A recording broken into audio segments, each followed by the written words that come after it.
तो सबको नमस्ते भाई, सबको राम राम, सबका राम राम स्वागत। सर। राम राम बेटा। और आज संडे है, 26 अक्टूबर 2025 है। संडे है तो ऑर्गेनन डे है आज। और ऑर्गेनन में हम शायद 210 वाला हमने अफोरिज्म कर लिया था। बेसिकली हम कंटेंट देखें 28 पेज नंबर पे तो हमें पता चलेगा कि 210 से लेकर के 230 तक जो एफोरिज्म है उसमें हनीमैन साहब बता रहे हैं treatment of the so called mental और इमोशनल डिजीजेज। तो ये ग्रुप चल रहा है हमारा एफोरिज्म का, जिसमें हमारा 210 नंबर एफोरिज्म हो चुका था और इसमें साथ ही हमारा हो गया था फुटनोट नंबर 121। आज हम चलेंगे एफोरिज्म नंबर 211 से 211 से। हैनीमैन साहब कह रहे हैं 211 एफोरिज्म में कि this holds good to such an extent that the state of the disposition of the patient often chiefly determines the selection of the homeopathic remedy as being a decidedly characteristic symptom which can least of all remain concealed from the accurately observing physician। 211 का बहुत बार जिक्र आता है कि disposition को कहाँ बहुत जरूरी बताया। हैनीमैन साहब कह रहे हैं कि this holds good to such an extent, किसी हद तक, एक हद तक ये बहुत ही अच्छी बात है, या अच्छी तरह से ये होल्ड करती है ये बात के that the state of the disposition of the patient often chiefly determines the selection of the homeopathic remedy. मुख्य रूप से जो तय करती है किसी भी पेशेंट की, किसी भी केस की राइट होम्योपैथिक रेमेडी, उसमें डिस्पोजिशन का रोल बहुत ही मुख्य भूमिका निभाता है। कई बार हम आपस में कहते भी हैं अमित भाई कि अगर आपने मेडिसिन बहुत अच्छे से सिलेक्ट करके लिया है और उस मेडिसिन का डिस्पोजिशन मैच नहीं कर रहा हो तो वो मेडिसिन आपकी पार्शियल रहेगी, वो क्योर नहीं कर सकती। तो इसलिए जब रिपोर्टोरियल रिजल्ट में मेडिसिन आ जाती हैं निकल के, तो उसमें हम उनमें किस मेडिसिन से डिस्पोजिशन मैच कर रहा है इस पेशेंट का, वो हम जरूर देखते हैं। एक वर्ड आता है रिपोर्टरी में PDF, potential differential field. Potential differential field में भी ये डिस्पोजिशन के साथ उसके और दूसरे जो डिफरेंस होता है जिन मेडिसिन में आपस में स्वभाव को लेकर के, वो सब चीजें पीडीएफ में भी आती हैं पोटेंशियल डिफरेंशियल फील्ड में। कह रहे ये चीफली डिटरमाइन करता है किसी सिलेक्शन को होम्योपैथिक रेमेडी के, किसी पेशेंट का disposition as being a decidedly characteristic symptom which can least of all remain concealed from the accurately observing physician। ये कि ऐसा डिसाइडेडली करेक्टरिस्टिक सिम्टम होता है डिस्पोजिशन के रूप में किसी इंडिविजुअल का, जो कि कह रहे which can least of all, सभी जितने भी दूसरे सिम्टम्स हैं, करेक्टरिस्टिक सिम्टम्स हैं, उनमें ये सबसे कम कंसील रहता है। एक तरह से least of all remain concealed from accurately observing physician. अगर कोई एक्यूरेटली ऑब्जर्विंग फिजिशियन है तो उसके लिए ये लीस्ट ऑफ ऑल कंसील रहेगा, यानी कि वो ऑब्जर्विंग फिजिशियन डिस्पोजिशन को अच्छे से उठा लेगा, ऐसा भाव मुझे मिल रहा है इसमें। तो इस तरह से हम देख रहे हैं 211 में बताया कि किसी भी होम्योपैथिक रेमेडी को सिलेक्ट करने के लिए राइटली चीफली डिटरमाइन करना होता है उसको पेशेंट के डिस्पोजिशन से जोड़ के। कोई पॉइंट है किसी का यहाँ? हेलो, आप लोग हैं मेरे साथ?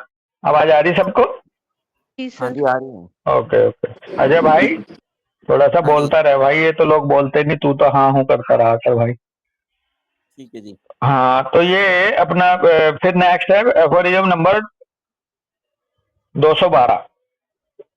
212 में एनीमैन साहब कह रहे हैं कि the creator of therapeutic agent has also had particular regard to this main feature of all diseases, the altered state of the disposition and mind, for there is no powerful medicinal substance in the world which does not very notably alter the state of the disposition and mind in the healthy individual who tests it, and every medicine does so in a different manner.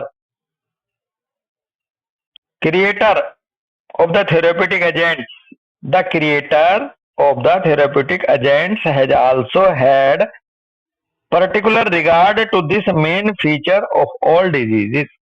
ये creator of therapeutic agent कौन हुआ, बताएगा कोई? The creator of therapeutic agent कौन हुआ? Hello, sir nature. Nature का भी भाव है, बिल्कुल। The creator of the therapeutic agent has also particular regard to this main feature of all diseases. बिल्कुल नेचर का ही भाव इसमें आता है, क्योंकि अगर creator of the therapeutic agent अपने आप को बोलते तो वो अलग बात थी। बेसिकली प्रभु ने दवाइयां भी बनाई है ना बीमारियों के साथ साथ, तो उन्होंने भी ये ध्यान रखा इस संबंध में, इसको main feature of all diseases के केसेस में कह रहे हैं। The Altered state of the disposition and mind, जो अल्टर्ड स्टेट होती है डिस्पोजिशन और माइंड की, for their is know powerful medicinal substance in the world which does not very notably alter the state of the disposition and mind in a healthy individual who tests it. For there is no powerful medicinal substance in the world, ऐसा कोई powerful medicinal agent नहीं है, substance नहीं है इस दुनिया में, which does not very notably alter the state of disposition and mind in a healthy individual who tests it. Not very का मतलब है in a low degree। अच्छा, कोई भी पावरफुल मेडिसिनल सब्सटेंस दुनिया में ऐसा नहीं है जो कम या ज्यादा नोटेबली अल्टर ना कर देता हो state of disposition of mind को किसी हेल्दी इंडिविजुअल के जो कि उसको टेस्ट कर रहा है।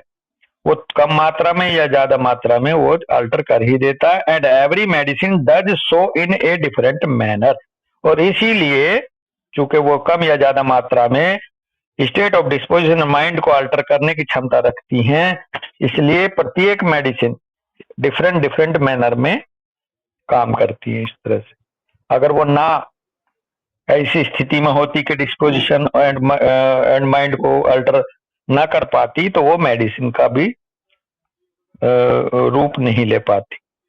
मेडिसिन वही बन सकता है इस दुनिया में, वही पदार्थ, वही सब्सटेंस मेडिसिन बन सकता है जो किसी की हेल्थ को, किसी के माइंड एंड डिस्पोजिशन को अल्टर कर दे।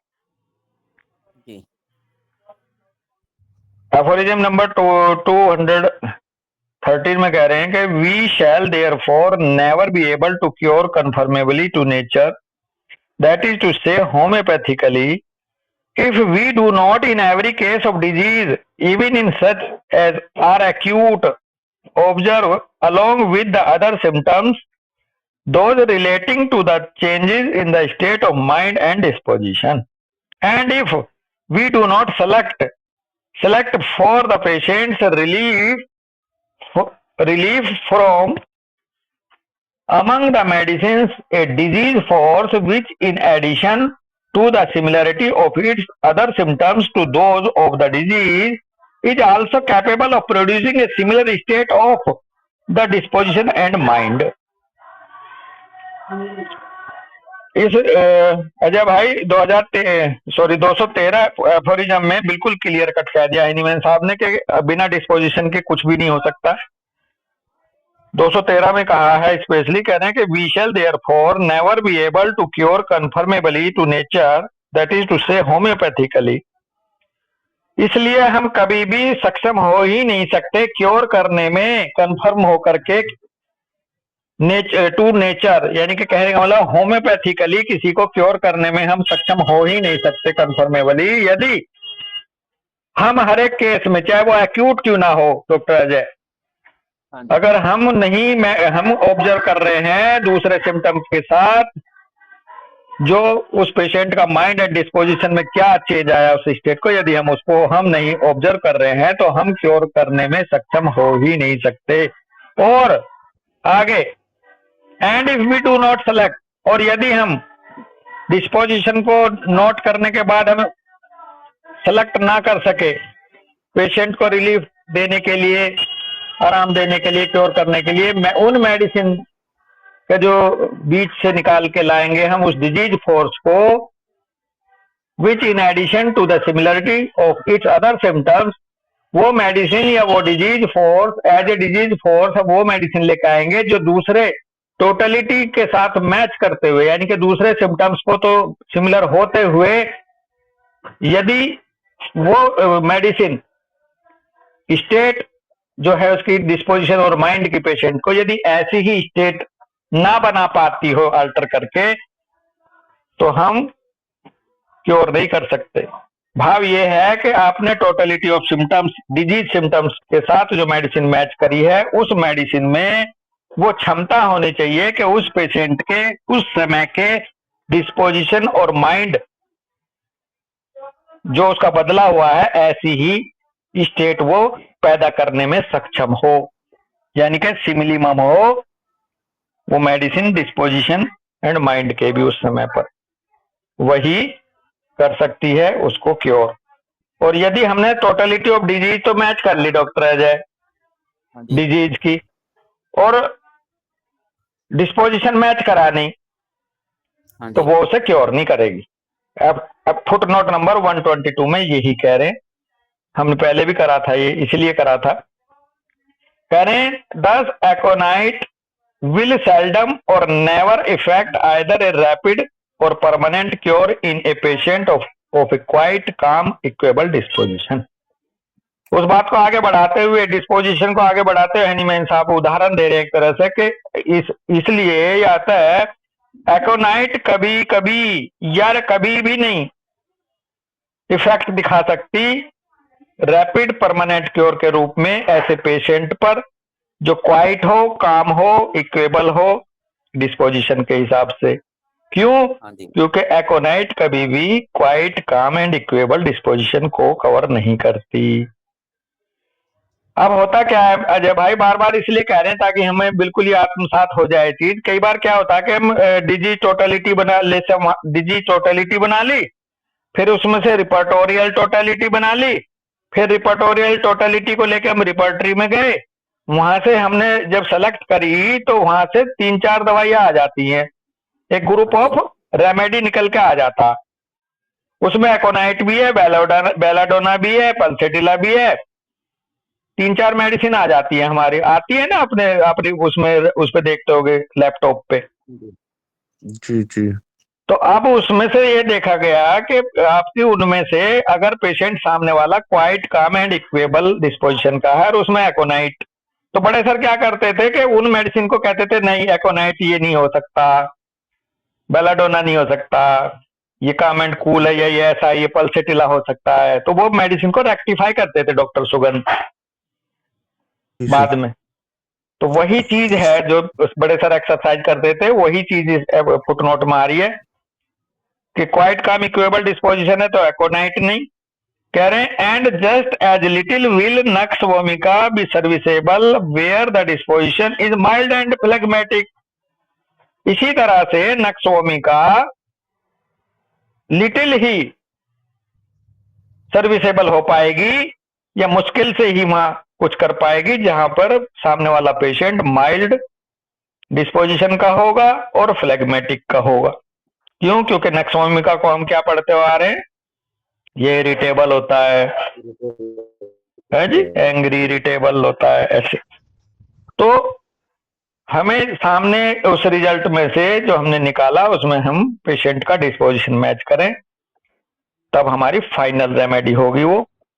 ऐसे ही कह रहे हैं pulsatilla where it is happy gay and obstinate, pulsatilla वहां मुश्किल से ही सर्विस दे पाएगी जहां पर सामने वाला पेशेंट बहुत हैप्पी हो, चीयरफुल हो, लाइवली हो, गे है जी, जोयस हो और ऑब्स्टिनेट हो। क्यों? पल्सेटिला का तो हम माइल्ड मीक वीपिंग डिस्पोजिशन ऐसी मेडिसिन के रूप में डिस्पोजिशन हम देखते हैं, है ना भाई? कह रहे हैं और ignatia where it is imperturbable and disposed neither to be frightened nor vexed. और इग्निशिया ही वहां मुश्किल से ही सर्विस दे पाएगी जहां पर जो सामने वाला पेशेंट यदि डिस्पोजिशन और माइंड के हिसाब से इम्परटर्बेबल हो, यानी कि वो जल्दी से एक्साइट ना होता हो, उत्तेजनाहीन सा हो, उस पर फर्क ही ना पड़ता हो किसी बात का जल्दी से। यदि वो डिस्पोज ना होता हो, टू बी फ्राइटनिंग को लेकर के वो डिस्पोज नहीं है, या जल्दी से वैक्स नहीं होता, वैक्सेशन का शिकार नहीं होता है जल्दी से, तो वहां पर इग्निशिया एक बार को काम नहीं करेगी, क्योंकि इग्निशिया परटर्बेबल है। इग्निशिया इजिली फ्राइटनिंग मेडिसिन है। इग्निशिया बहुत जल्दी से वैक्स होने वाली रेमेडी है, वैक्सेशन में जाने वाली रेमेडी है। क्यों भैया अजय? अजय भी जी। चले गए क्या? अच्छा ठीक है, गुड। तो ये इस तरह से बहुत ही अच्छा पॉइंट है ये, हम जो लोग क्लिनिक कर रहे हैं उनके लिए। अजय भाई बहुत बारीक सी बात है और बहुत ही ज्यादा ध्यान देने वाली बात है। और आज आपको और हमें सब जो बड़े सर को सुने थे बैठ के सेमिनार में या उसमें लेक्चर्स में केस को जब वो करते थे तो कहते थे ना, ये नहीं मर्क नहीं हो सकता, ये इसको हटा, ये मर्क नहीं हो सकता, ये वो नहीं हो सकता। उन मेडिसिन में से वो रूल आउट करते थे डिस्पोजिशन और माइंड के हिसाब से, है भैया? हाँ जी। फाइनल सर एक सवाल है सर। हाँ भाई पूछिए। सर जो जैसे हमने कहा पल्साटिला सूदिंग सी होगी, भावुक होगी, ये जो है ये सोरा है पल्साटिला का।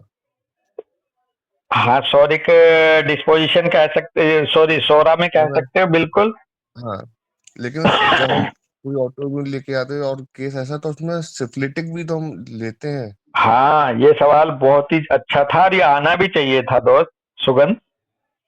यही चीज यहाँ अटक रही थी कल भी मेरे दिमाग में भी, और यही चीज उधर से आ जानी चाहिए थी अब तक। बेसिकली ये बात ऐसे है कुछ के पल्सेटिला पेशेंट है, पल्सेटिला डिस्पोजिशन है ओरिजिनल उसका जी। लेकिन इस समय पर वो चिल्ला रहा है, चीख रहा है, इरिटेबल हो रहा है, सब हो रहा है, तो ये उसका चेंज डिस्पोजिशन। इसको आप ऐसे और हम ऐसे समझेंगे कि पल्सेटिला एक तरह से उसमें रहता है, मिमियाता है एक तरह से लव के लिए, केयर करो मेरी, ऐसे करो। तो कहते हैं यार ये बड़ा रोतड़ू है, ये बड़ा जरा जरा सी बात पर होता है और बहुत ही माइल्ड इल्डिंग सा। लेकिन जब ये सिफिलिस में चला जाएगा पल्सेटिला यही, तो ये बड़ा होटी हो जाएगा, बड़ा एरोगेंट हो जाएगा, होटी हो जाएगा। तो वहां पल्सेटिला नहीं दोगे, वहां इसकी कंप्लीमेंट्री प्लेटिना हो जाती है। प्लेटिना हो जाती है। अब इसी पल्सेटिला को यदि इरिटेबल है, एरोगेंट हो गया, होटी हो गया, बहुत ज्यादा कट ऑफ वाला हो गया, तो यहाँ पे आप पुराने डिस्पोजिशन को देख के पल्सेटिला दोगे तो काम नहीं करेगी उस एक्यूट स्टेट में। सामने स्टेट में क्या दिख रहा है वहां ये तय करना पड़ेगा कि इसे पल्सेटिला देनी है या प्लेटिना देनी है। प्लेटिना देनी है, जी सर। तो ये जो आपका सवाल है ना, ये ऐसे है, जो बेसिक डिस्पोजिशन है पल्सेटिला का, जब वो सिफिलिस में जाती है, सोरिक पल्सेटिला जब सिफिलिस में जाती है, तो वहां पल्सेटिला की जगह वहां हमें उसे निकाल के लाना पड़ेगा स्टेट को प्लेटिना से। जब प्लेटिना से निकल आएगी बैक साइड में, जब उसकी पिक्चर मैच करेगी पल्सेटिला के डिस्पोजिशन से, तब हम पल्सेटिला देंगे दोस्त उसको। हम जबरदस्ती थोपेंगे नहीं। कैलकेरिया जब एक्साइटेड हो जाता है, सिफिलिस में जाता है, तो बेलाडोना बन जाता है जी। तो वहां पे अगर बेलाडोना स्टेट को अगर कैलकेरिया दोगे कि यार तो ये तो कैलकेरिया था, तो वो काम नहीं करती। बड़े सर कहते हैं पहले स्टेट को कवर करो, उसके बाद एंटीसोरिक दो। इसको बहुत अच्छे खूबसूरत तरीके से सर ने बताया था कि किसी कॉलोनी में कोई क्रिमिनल घुस गया और उसने गन पॉइंट पे ले लिया किसी रेजिडेंट को, कह जी रहे हैं सर। गन, अब आपकी जिम्मेदारी क्या है यहाँ उस गन पॉइंट से उसकी जान बचानी पहले, या सिक्योरिटी लैप्स कहाँ हुआ है इसको चेक करना। गन पॉइंट से जान बचाना। हाँ, तो पहले गन पॉइंट से जान बचाओ, उस समय पर एक्यूट को डील करो। जब वहां से गन पॉइंट से वो हट जाए तब आप वहां की सारी सिक्योरिटी चेक करो कि कहाँ से ये सिक्योरिटी लैप्स था। जी तो हम ऐसे देखते हैं। तो जो स्टेट में होती है रेमेडी, अब देखो बहुत ही अच्छी बात सुगंध आपके माध्यम से निकली। कई बार हम कहते हैं यार ये दवाई क्यों बदल रहे, ऐसे तो हम भी बदल देते। जो हमारे जो सीनियर हैं, जब वो जी स्टेट में जी आते हैं पेशेंट उनके पास, तो वो जो देते हैं अगली बार जब आया तो दवाई उसके अकॉर्डिंग चली जाती है, एंटीसोरिक बदल के। जी तो जी वहां ये जो इस चीज को नहीं समझेगा, जो स्टूडेंट जो डॉक्टर, वो कंफ्यूजन में रह जाएगा कि ये मेडिसिन क्यों चेंज करे। चेंज की। मैं बताऊं एक एग्जांपल, मेरे माध्यम से एक पेशेंट था, मलिक सर डील कर रहे थे, मेरी मदर इन लॉ थी दोस्त। वो जी एक्यूट में गई एक बार, तो वहां वो डॉक्टर साहब बस पहले बचा लो, मुझे बचा लो, पानी पीना बार बार, बेचैन, रेस्टलेस। वहां सर ने आर्सेनिक दी उस स्टेट में, जी उस स्टेट में। अगली बार जब वो एक्यूट में गई, दो बार एक्यूट का बता रहा हूं मैं आपको, मजा आ जाएगा, जी आपको सर। जी क्लियर हो जाएगी स्थिति। अगली बार जब वो कभी फिर से एक्यूट स्टेट में गई, तो वहां पे उनकी स्थिति ये थी कि वो स्लम्बरिंग हो रही थी, सेंसेस उनकी। लेकिन जब मैं उन्हें ले जा रहा था गाड़ी में, मैं और मेरे फादर इन लॉ और थे एक दो, तो कहीं गाड़ी हल्की सी कोई भीड़ लग रही थी। हम्म तो पता हो क्या बोलती हैं, कहती है कोई एक्सीडेंट हो गया क्या, जबकि स्लम्बरिंग में है वो। डॉक्टर सुगंध जी ध्यान देना आप। जी सर। जी फिर कह रही थोड़ी देर बाद आगे चल के, डॉक्टर साहब को कुछ बना केला वेला दे दो, भूखे होंगे। बीमार वो ओके। हैं, सीरियस हैं, एक्यूट स्टेट है। कह रही डॉक्टर साहब को, मेरे लिए कह रही थी, जी जी जी जी जी दामाद जी था मैं जी उनका, कह रही कंवर साहब को कुछ केला वेला खिला जी दो। ये सारी बातें जी वहां जब बताई हमने सर को, और वो सब स्थिति देखी, तो सर ने उस समय एक्यूट में दी फास्फोरस। Pulse phosphorus. फास्फोरस आई उस समय, और दोनों से उनकी जो एक्यूट स्टेट थी वो नॉर्मलाइज हुई अलग अलग समय पे। लेकिन जी जी जी जो उनकी जो थोरोकेस्टेकिंग लेने के बाद जो एंटीसोरिक थी, वो उनकी दूसरी मेडिसिन आई, लाइको या पता नहीं थोड़ा, गॉड नोज वो क्या थी। तो कहने का मतलब है कि जी जब आपके सामने पेशेंट आ रहा है, उस समय की जो स्टेट ऑफ द हेल्थ है, वहां पे डिसीजन लेना है एट द पॉइंट कि आपको कौन सी मेडिसिन देनी है। तो ये एकोनाइट जी जो है ना, कभी कभी अगर आपको फ्लेगमेटिक माइल्ड डिस्पोजिशन का दिख रहा है, तो वहां पल्सेटिला हो जाएगा ये। हॉस्पिटल। जी अगर आपका कैलकेरिया एकदम उत्तेजित हो रहा है तो बेलाडोना, अगर बेलाडोना है और वो स्लो हो गया, डल हो गया, सपोर्ट चाह जी रहा है, तो वो बेलाडोना उसमें पहुंच जाएगा। और मैं आपको बताऊं, कंप्लीमेंट्री रिलेशन का यही रोल शुरू होता है दोस्त। अक्सर ये जी होता सर। है डॉक्टर सुगंध कि जो एक्साइटेड रेमेडी है वो सिफिलिस में जाके डल होएंगी, डर होंगी। जो जी डल रेमेडी हैं जनरली वो सिफिलिस में जाके एक्साइटेड होएंगी। एक्साइटेड हो जाएगी। जी ये बहुत अच्छा थ्रेड है, आज ये समझ लें और इस पर काम करें। जी पल्सेटिला प्लेटिना होती है, प्लेटिना पल्सेटिला बन जाती है बाद में, डर होती है। जी कैलकेरिया सर। बेलाडोना हो जाती है, बेलाडोना कैलकेरिया हो जाती है, कैलकेरिया स्ट्रामोनियम हो जाता है, स्ट्रामोनियम बाद में कैलकेरिया हो जाता है। जनरली अपोजिट में जाती है बात। जी फास्फोरस बहुत ज्यादा मैग्नेटाइज डिजायर फॉर है, बहुत ज्यादा लविंग है सोरा में, सिफिलिस में जाके मिजेंथ्रोपी में पहुंच जाता है दोस्त। जी सर। मानवता का दुश्मन हो जाता है, hate from her her his child हो जाता है फास्फोरस। जी तो हमें ये देखना होगा, और जैसी हमारे सामने स्टेट होगी हमें उसको वैसे डील करके उस केस को फिर जैसे आगे वो बढ़ेगा प्रोग्नोसिस में, उसके अकॉर्डिंग डिसीजन लेना है डॉक्टर सुगंध। जी सर। कोई और क्वेश्चन है किसी का, कोई क्वेरी? चलो, तो ये हमारा 213 हो गया है। जी एफोरिज्म 214 में कह रहे हैं डॉक्टर हैनीमैन साहब कि the instructions I have to give related to the cure of mental diseases may be confined to a very few remarks as they are to be cured in the same way as all other diseases, namely by a remedy which shows by the symptoms it causes in the body and mind of a healthy individual a power of producing a morbid state as similar as possible to the case of disease before us, and in no other way can they be cured. Mental disease के लिए, emotional disease के लिए Hahnemann साहब यहाँ बहुत अच्छी बात कह के चल रहे हैं कि जो इंस्ट्रक्शंस हैं, जो मैं बताऊंगा, जो मैं हिदायतें दूंगा, जो मैं इंस्ट्रक्शंस दूंगा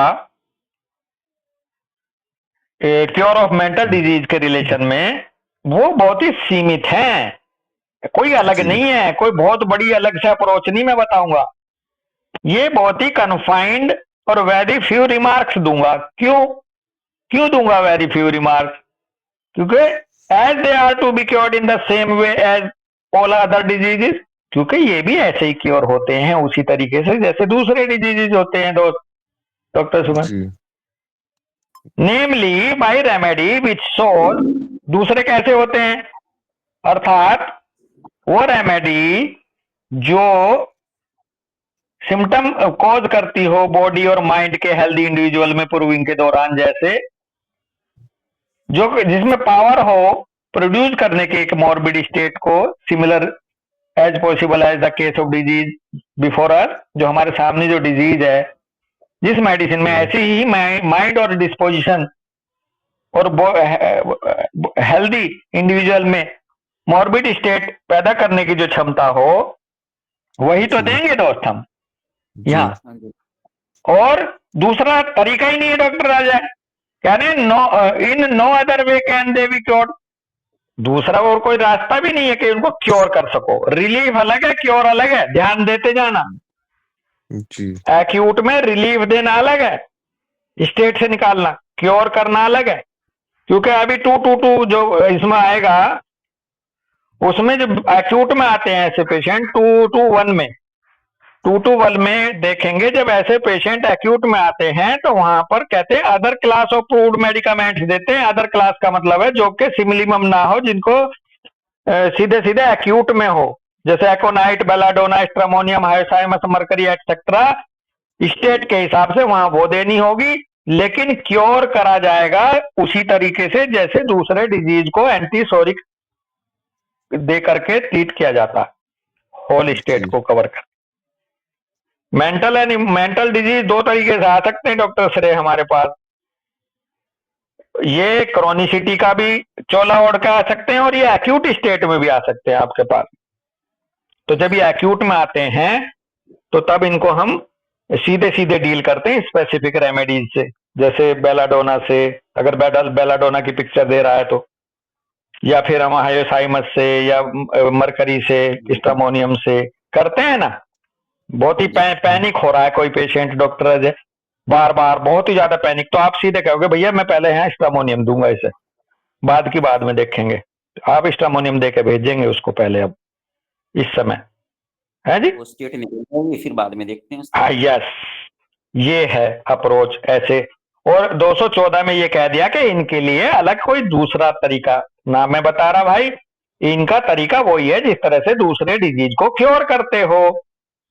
लेकिन यहाँ इसलिए मैंने जोड़ा 221 में कंफ्यूज ना हो, जब यही मेंटल डिजीज एक्यूट स्टेट में आते हैं डॉक्टर अजय भाई, तब हम इनको दूसरी तरीके से डायरेक्ट डील करते हैं। और जब वहां से स्टेट को निकाल लेते हैं तो फिर हम उसी पैटर्न को फॉलो करते हैं जो दूसरे डिजीज को क्योर करने में फॉलो करते हैं। ठीक है भाई। हाँ जी जी तो ये था आपका 214। 215 में कह रहे हैं almost all the so-called mental and emotional diseases are nothing more than corporeal diseases in which the symptom of derangement of the mind and disposition peculiar to each of them is increased, whilst the corporeal symptoms decline, bracket में कह रहे हैं more or less rapidly, till it at length attains the most striking one-sidedness, almost as though it were a local disease in the invisible subtle organ of the mind or a disposition. 214 को और ज्यादा यहाँ समझ में आ जाए, 215 इसलिए उन्होंने बताया, कह रहे हैं ये जो हम ऑलमोस्ट सो कॉल्ड मेंटल और इमोशनल डिजीज जो कहते हैं जिनको, ये कुछ और नहीं है, ये nothing more than corporeal disease, ये कॉर्पोरियल डिजीज ही हैं। वो वाले कौन से वाले? In which the symptom of derangement of the mind and disposition peculiar to each of them is increase. ये वो कॉर्पोरियल डिजीज हैं डॉक्टर सुगंध जिनमें माइंड एंड डिस्पोजिशन के जो सिम्टम्स हैं वो एक हाइट तक पहुंच जाते हैं, जी उनमें वो बढ़ जाते हैं। बेसिकली हम एक दिन अभी बात कर रहे थे 2-3 दिन पहले कि जब वन साइडेड की बात हो रही थी, बेसिकली हमारा ऑर्गेनिज्म, हमारी बॉडी जब भी हमारे ऊपर कोई होस्टाइल अटैक आता है तो वो 2 हथियारों से उसको डील करता है, साइकी और सोमा से। जी साइकी और सोमा, मेंटल और बॉडी, कॉर्पोरियल और नॉन कॉर्पोरियल, 2 तरीके से हम डील करते हैं सामने वाली सिचुएशन से पैरेलल। जी जब हमारी ये डीलिंग या ये हमारा जो अरेंजमेंट यदि एक तरफ को ज्यादा झुक जाता है, यदि हम कॉर्पोरियली ज्यादा डील करने लगते हैं तो शरीर पे बहुत ज्यादा बीमारी आ जाती है, माइंड थोड़ा सा साइड हो जाता है। और यदि माइंड ज्यादा गवर्न कर रहा है उस होस्टाइल अटैक को तो बॉडी थोड़ी सी सूदिंग हो जाती है या साइड हो जाती है। तो जब ये साइड हो जाता है एक पार्ट तो वन साइडेड हो जाएगा दोस्त। अगर ये कॉर्पोरियल पे भी वन साइडेड आ सकता है कैंसर के रूप में, ग्रोथ के रूप में, या फिर ये सिजोफ्रीनिया, पैरोनिया या ओसीडी ये उधर भी जा सकता है। तो पलड़ा एक जो झुक गया जो ज्यादा, ये उधर का वन साइडेड हो जाता है। अदरवाइज जनरली दोनों चीज कवर करती हैं किसी भी होस्टाइल अटैक को। तो बेसिकली इसी आधार पे 215 में हनीमैन साहब कह रहे हैं कि ये कॉर्पोरियल डिजीज ही हैं, वो वाले जिनमें माइंड एंड डिस्पोजिशन के सिम्टम्स इंक्रीज हो गए जबकि कॉर्पोरियल सिम्टम्स डिक्लाइन हो गए, ज्यादा या कम मात्रा में doctor Sugan. Till it at length attains the most striking one side, और ये तब तक इतने इंक्रीज होते जाते हैं एक साइड में जब तक ये एक वन साइडेडनेस का मोस्ट स्ट्राइकिंग वन साइडेडनेस ना हो जाए। ये वो डिजीज है, अदरवाइज ये कॉर्पोरियल डिजीज ही है जिन्हें हम इमोशनल और मेंटल डिजीज कह देते हैं। कह रहे ऑलमोस्ट एज दो it were A local disease is in the invisible subtle organ of the mind और डिस्पोजिशन। और बड़ी मजे की बात कह दी, जैसे लोकल डिजीज हम स्किन पे देखते हैं, कॉर्पोरियल बॉडी पे देखते हैं, टिश्यू पे देखते हैं, किसी पर्टिकुलर ऑर्गन पे देखते हैं हम लोकल डिजीज को, एक्जिमा के रूप में, कोई ग्रोथ के रूप में, जैसे वहां पे वन साइडेड हो जाता है लोकल डिजीज, इसी तरह से ये इनविजिबल सबटल ऑर्गन पर होता है ये लोकल डिजीज। और ये इनविजिबल सबटल ऑर्गन क्या है? वो है साइकी, वो है साइकी। साइकी पे भी वन साइडेड हो जाता है, ये साइकी का लोकल डिजीज होता है ये इमोशनल और मेंटल डिजीज। और सोमा का कौन होता है? सोमा का यानी कि बॉडी का जो लोकल डिजीज होता है वो होता है एक्जिमा, वो होता है कोई ग्रोथ, वो होता है कोई दाना, है ना डॉक्टर सुगंध भाई? जी। तो एक तरह से ये लोकल डिजीज हैं इनविजिबल सबटल ऑर्गन के ऑफ द माइंड और डिस्पोजिशन पे जाकर के, है ना भाई डॉक्टर सुगंध? जी सर। मुझे तो बहुत ही अच्छा आनंद आ रहा है, पता नहीं आप लोगों को ये जो दूसरे बच्चे हैं इनको आ रहा नहीं आ रहा। किसी का कोई सवाल हो तो यही पूछो डॉक्टर प्रीति। प्रैक्टिकल पार्ट है ना? हाँ नहीं, प्रैक्टिकल पार्ट तो है, लेकिन है ऐसा नहीं है कि जो मान लो लिटरेचर वालों को ना समझ में आ रहा हो, नॉन प्रैक्टिकल वालों को ना आ रहा हो। एक्चुअली क्या है कि जो लोग प्रैक्टिस कर रहे हैं उनको जल्दी इसको हाँ नहीं बिल्कुल आप सही कह रहे हैं, वो बहुत उनको ज्यादा अच्छे से ये कोरिलेट हो रहा होगा क्योंकि वो फेस करते हैं इन चीजों को। दोस्त आप बिल्कुल सही कह रहे हो, लेकिन जो अभी फाइनल कर रहे हैं या जो अभी प्रैक्टिस में नहीं है उनके लिए भी बहुत अच्छी इंसाइट देगी ये बातें। बहुत अच्छा रास्ता खोलेंगे दोस्त जी डॉक्टर अजय। हाँ जी तो खैर हम यहीं रुकेंगे आज, 215 तक हुए हैं आज। जी जी और जी बहुत बहुत धन्यवाद सबका पेशेंस के साथ सुनने के लिए, और नमस्ते, बहुत बहुत धन्यवाद। राम राम भाई।